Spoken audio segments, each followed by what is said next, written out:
जो अच्छे अच्छे लीडर हैं वो सारा अब भारतीय जनता पार्टी की ओर ही देख रही हैं। अब सुक्खू सरकार पर संकट की कहानी भी समझ लीजिए। मंगलवार को राज्यसभा चुनाव में कांग्रेस के 6 और 3 निर्दलीय विधायकों ने बीजेपी प्रत्याशी के फेवर में वोट कर दिया। ऐसे में 40 विधायकों के साथ सत्ता पर काबिज कांग्रेस के लिए मुश्किल खड़ी हो गई, क्योंकि 68 सीट वाली हिमाचल विधानसभा में सत्ता में बने रहने के लिए 35 विधायकों के समर्थन की आवश्यकता होती है। लेकिन 6 विधायकों के बागी होने के बाद कांग्रेस के पास 34 ही विधायक बचे। जिस तरीके से क्रॉस वोटिंग हुई है वो देश के लोकतंत्र को कमजोर करती है। लेकिन मैं ये भी कहूँगा कि आज की राजनीति का स्तर बदल गया है। भारतीय जनता पार्टी की राजनीति में धर्म की एक बड़ी अहमियत हो गई। भारतीय जनता पार्टी ने धर्म को एक इम्पोर्टेंस दी है। कांग्रेस ने बड़े और झूठे वायदे करके सत्ता तो हथियाई थी, लेकिन वो कुछ पूरे नहीं हुए। कांग्रेस के विधायकों को चेहरा दिखाना मुश्किल हो गया था। मुख्यमंत्री के यहाँ सुनवाई नहीं थी। आक्रोश जनता में तो था ही, कांग्रेस के विधायकों में भी बढ़ चढ़कर आक्रोश बाहर आया। हिमाचल प्रदेश में सियासी ऊंट किस करवट बैठेगा, फिलहाल ये कहना मुश्किल है। लेकिन सुक्खू के लिए अपनी कुर्सी बचाना और प्रदेश की सत्ता पर कांग्रेस का बने रहना राह आसान नहीं है। वहीं 24 के लोकसभा चुनाव से पहले बीजेपी के पास हिमाचल में सरकार बनाने का एक बड़ा मौका है। Bureau report, Republic Bharat. तो गिरने वाली है सुक्खू सरकार, ये सवाल लगातार बना हुआ है। सुक्खू सरकार पर संकट आखिर क्यों मंडरा रहा है? लगातार आज दिन भर इसी तरह की सियासी हलचल देखने को मिली। बड़े बड़े नेताओं के रिएक्शंस भी सामने आए। कि कर आपको बताते हैं, अपना इस्तीफा राज्यपाल को विक्रमादित्य ने आज सौंप दिया और कहा कि मैं अपना इस्तीफा राज्यपाल को सौंप रहा हूं, अगला कदम कुछ दिन में तय करेंगे, ये कहा विक्रमादित्य सिंह ने। इसके अलावा आपको बता दें, कांग्रेस सरकार बहुमत खो चुकी है, दावा लगातार जयराम ठाकुर की तरफ से किया गया। उन्होंने कहा कि सुक्खू सरकार सदन में बहुमत साबित करे, ये डिमांड उनकी तरफ से लगातार की जा रही है। तो वहीं सरकार के मंत्री विधायकों के फोन आ रहे हैं। ये दावा किया हर्ष महाजन जिनके पक्ष में कल क्रॉस वोटिंग की थी कांग्रेस के विधायकों ने और कल वो जीत गए थे। उनका यह भी कहना है कि कल तक बीजेपी की सरकार बनेगी, ये दावा हर्ष महाजन का। इसके अलावा आपको बता दें, जो कांग्रेस के बागी एमएलए वो कह रहे हैं कि मुख्यमंत्री सुक्खू से हमारी नाराजगी है, कांग्रेस से नहीं है। एमएलए राजेंद्र राणा का बयान सामने आया। उन्होंने कहा कि कई विधायक पार्टी छोड़ सकते हैं, ये बागी एमएलए राजेंद्र राणा कह रहे हैं। लेकिन सबसे बड़ा सवाल यही बना हुआ है कि आखिरकार ये सरकार रहेगी या फिर चली जाएगी। अब अगली बड़ी खबर क्या रही है उत्तर प्रदेश से, आपको बताएंगे प्रियंका। और इसी बीच अगली बड़ी खबर आपको बताते हैं यूपी से, यानी कि बीते दिन जहां पर राज्यसभा के चुनाव हुए 10 सीटों के लिए, वहां पर सपा की जो बागी नेता है, विधायक है पूजा पाल, उन्होंने बीजेपी को वोट देने पर कहा कि योगी सरकार ने मुझे न्याय दिया है। बहन ने भाई को वोट देकर धन्यवाद किया। मैं राजनीति में सिर्फ अपने पति की वजह से आई थी। ये बड़ी खबर आपको बता रहे हैं, आपको सुनवाते हैं पूजा पाल ने क्या कुछ कहा। कल जब आप लोगों ने क्रॉस वोटिंग करी, क्या सोच के किया, क्या मन में आया, क्या चल रहा था?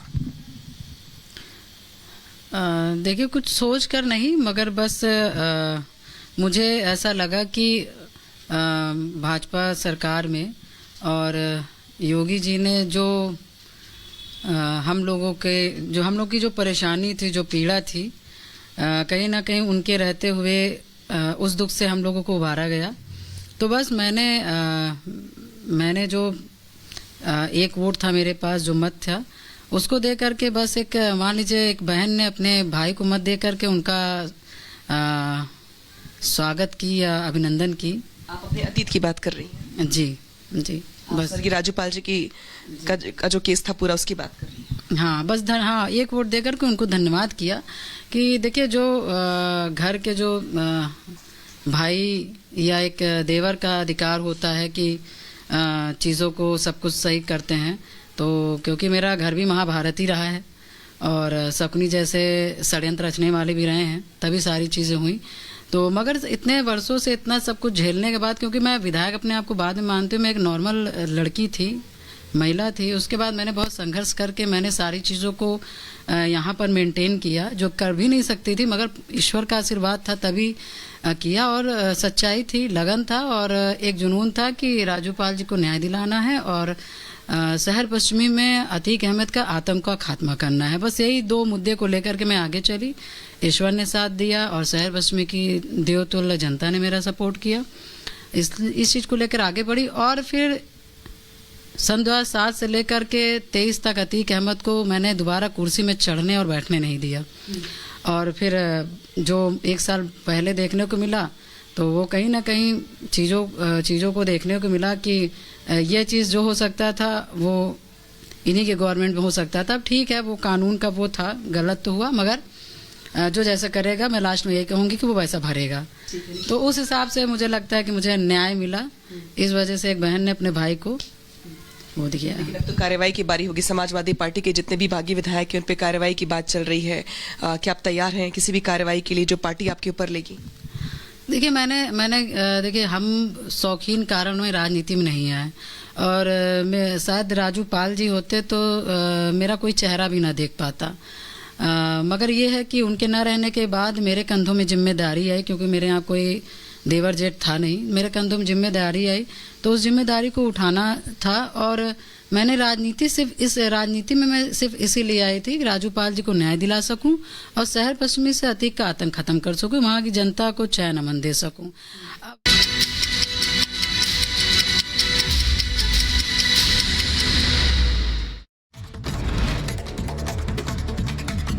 अखिलेश यादव की बढ़ सकती है मुश्किलें। अवैध खनन मामले में सीबीआई ने भेजा समन। लखनऊ कोर्ट ने कल सीबीआई के सामने पेश होने को कहा है। चौपर से वापस पंचकुला पहुंचे बागी विधायक। सुबह पंचकुला से शिमला आए थे कांग्रेस के बागी विधायक। हिमाचल विधानसभा में बजट हुआ पास। सभी कांग्रेस विधायक मौजूद रहे। 10 बीजेपी विधायक ने सदन से वॉकआउट किया। इस्तीफे की अटकलों के बीच सीएम सुक्खू ने इन तमाम चीजों को किया खारिज और ये कहा कि मैंने कोई इस्तीफा नहीं दिया, मेरे पास बहुमत है, 5 साल चलेगी सरकार। सुक्खू का बड़ा दावा, कहा बीजेपी के कई विधायक हमारे संपर्क में, हर साजिश का पर्दाफाश करेंगे। मैं एक योद्धा हूं और झुकूंगा नहीं। जयराम ठाकुर का बड़ा दावा, कहा कांग्रेस के बागी विधायक हमारे साथ, बागियों ने बीजेपी के पक्ष में दिया वोट, भगवान भी इनकी सरकार नहीं बचा सकता। बीजेपी विधायकों के निष्कासन पर बोले जयराम ठाकुर, बिना किसी वजह के किया गया सस्पेंड। हिमाचल के इतिहास में पहली बार ऐसा हुआ। केंद्रीय मंत्री अनुराग ठाकुर का कांग्रेस पर हमला, कहा हिमाचल की जनता किसी बाहरी व्यक्ति को स्वीकार नहीं करती, खुद कांग्रेस के विधायकों को बाहरी पसंद नहीं।